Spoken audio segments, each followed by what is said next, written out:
I introduce myself, I want to say that I do recognise how world-class you all are. One of the things, I'm Angela Smith MP, I represent Penistone and Stocksbridge in Parliament, the home of the white-faced woodland, better known in my area as the Penistone sheep.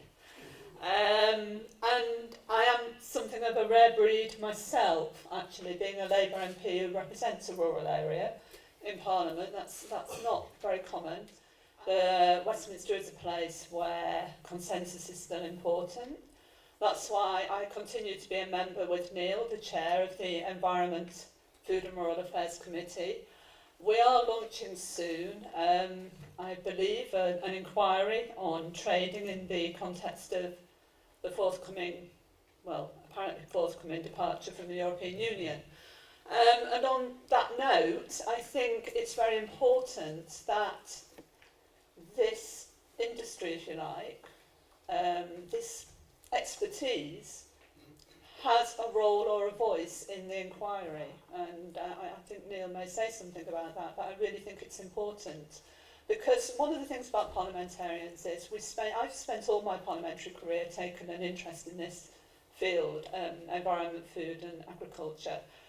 But the more you know, the more you realise you don't know. So we need to keep hearing the voices of the entire field, if you like. And we need to hear from you how you think you could build your export activity, build the success of what you do. How do you think you need supporting in terms of that research capability? And I think, to be honest, most people in Parliament don't even realise that all this is going on. So the more that you raise your voice and the more that you make your voice heard in political circles, the more likely it is that, particularly in the context of the forthcoming Brexit negotiations and the need to see the UK reach out beyond the borders of the European Union in terms of its trade and its exports, you need to make sure you're in there making sure that we are aware, both in terms of government and Parliament, what it is that you can do and where you think you can go to in the future. So on that note, I'll pass on to Neil, who is chair of the committee. Thank you. Thank you, Angela, and it's great to be here. And of course, Professor Tim Morris is the reason why we're here, because I describe him as a great fixer in and around Parliament, in and around DEFRA, in and around government. And before you shoot us, we're not actually from government, we're actually the select committee. We're here to scrutinise government and we're here to listen to you as well. So perhaps, hopefully, we may be a rare breed of politician that may listen occasionally. So we'll try and do that this morning. I, like many of you, left school at 16, and of course I had a father who was a farmer who was very careful with money, and so never got any wages, so therefore I had saddleback pigs, cross them with large white, and it's an interesting, the blue pig of those days, and they think that landrace and large white could almost be extinct. It's just something very difficult to comprehend. And I think we, from the stud here, from the breeding, there is, even if you take from looking at the rare breeds of dog or anything, there is too much, I think, close breeding going on. Too much almost. I don't like the term line breeding. I think it's inbreeding. I've always believed in that. So I think, we are here with all this great gene pool. And if you sort of go through what we've looked at this morning, if you look at the sort of poultry industry and the pig industry, much of that is very intensive. Government's asking and the population is asking us to use less antibiotics through intensive reduction. So perhaps there is a real role there for introducing some new gene pool, introducing something in there that can actually have greater resistance. And I think, poultry and pigs. And then from the grass side of it, you see with sheep and cattle, also can we make more conversion rates? Can we actually get more from that grass? And the native breeds, there's no doubt that produce more meat off of that grass. And I think, then do we promote that? Do we promote that more, through the regional breeds, through our local breeds and native breeds, so that when our tourists come to visit our areas, can we actually market that more?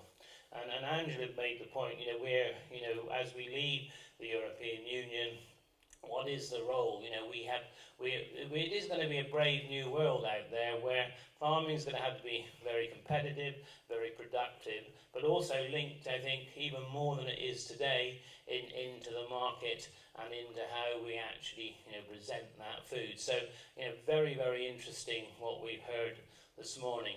And so what I would say to you is, like I said, hopefully we're doing this inquiry into trade and into Brexit, and then we're doing one on agriculture, and then on fisheries, or fisheries first and then agriculture, because they're both in the Queen's speech, but there's a bill for each. But I think what we would be, I hope that we, because it's trying to get everybody in to give evidence, but we'd like you to be able to give some evidence, because I think, you know, there is a great future for the rare breeds, and I echo what Angela said. The technology here this morning is absolutely amazing, and it's great to see it all going on. And I think, you know, not only is it an export market, but I think there's also a home market as well, which we can build on. So we've learned a great deal here this morning, and hopefully we can bring somebody along to the select committee, because the idea of the reports, you see, is to put them together, present them to government, and try and get government to follow them, and then sort of chastise them if they don't, and then keep gnawing away at it. I always say we're a bit like terriers. We keep gnawing away